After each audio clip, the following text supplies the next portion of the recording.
Hi, this is Sandy with Sewing with Sandy and LTD Quilting. And we're talking about the Tula Pink Butterfly Quilt Sew Along from my Sewing with Sandy Facebook page. If you haven't joined, please look me up and request to join to the page.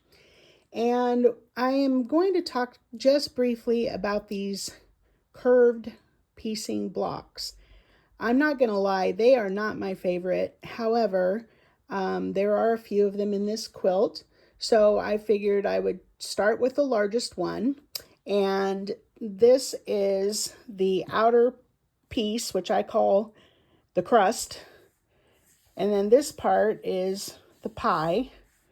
And we're going to sew these two together. And then we're going to add this. And then finally we're going to add this piece. Now, in order to do this, there are templates in the book. And you can photocopy the templates at 100% and trace around them.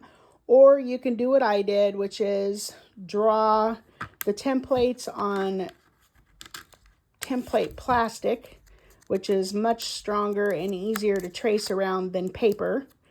And so you can see here I have them labeled, each of the different ones that I need for the quilt. And then I put this on the back side of the fabric.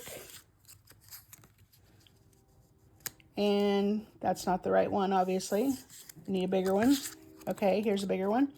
Put that on the back side of the fabric, traced around it, and then cut those out. If you're brave, you can even put 2 or 3 or 4 layers together. Just make sure that you pin them so that they don't shift when you're cutting them out. Now, one thing that you want to do, you want to find your center on this piece. Obviously, your seam line is your center on this piece. So you're going to put these together, and you can see that there's some dampness on there, but that'll dry eventually. So I'm putting my centers together. I'm going to pin those, and then you have to meet this side to this side to that. I would highly recommend that you get yourself or find some kind of a glue product, whether it's this glue stick, or I have the Sue Daily applique glue. That works. There's a product called Acorn Precision Piecing Glue. That works really well. I can't find mine right now. So, but what I would do is pin these. What I will do is pin this and then get these met together and just very carefully easing it in, glue my edges. Now this does not look like it's going to work, but you can see over here it does. Once that's on, same thing here. Find your center, put your centers together, pin that, and or glue baste it, and then you're going to fold this around. You're going to meet this edge to this edge like this. And again, pin or glue in the seam allowance. Make sure that you keep your glue in the seam allowance. And then you're going to bring it around slowly and either glue it together, or you can piece it directly on the machine. I would say you can get away with 1 pin in the center, 1 on either side for this particular piece. The hardest piece to add is definitely this little piece. It's a fairly tight curve, and without the help of some glue or even multiple pins, it's going to be a booger. But we have only 2 of these big blocks to make. Now, if you make the big blocks and you find that you really hate making them, you don't want to make any more of them because the smaller ones are going to be even harder to do, you can, I think, would be perfectly acceptable to replace some of those little blocks with, and here's the pattern.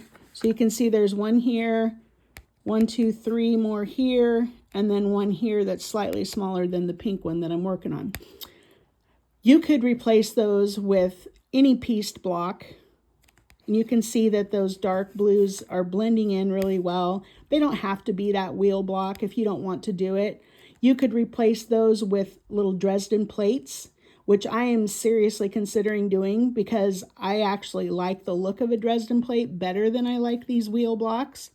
So I'll have to decide what I'm going to do for sure. I do have the templates made if I want to do that.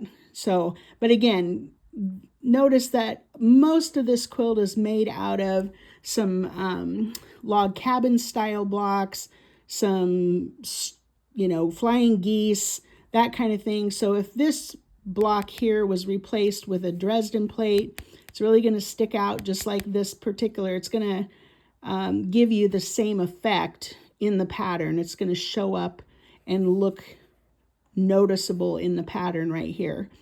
If you want to replace that with a pieced block, you'll just have to make one and audition it and see what you think. You could do, like a courthouse steps type log cabin but you don't want it to blend in too much with these two blocks. So whatever you choose to put here, definitely make a sample block and audition it next to these two intersection blocks and see what you think of it. See how you like the look of it. Okay, so that's where we're at. I've already got them cut, so I'm gonna make these larger wheel blocks for the top of my butterfly, and then I'll decide on the smaller wheels if I want to go to the effort to do it or not. That's up to you. That's the beauty of a quilt pattern, is only a suggestion. It is your quilt. You make it the way you want to make it, and that is the way it should be. Have a great day.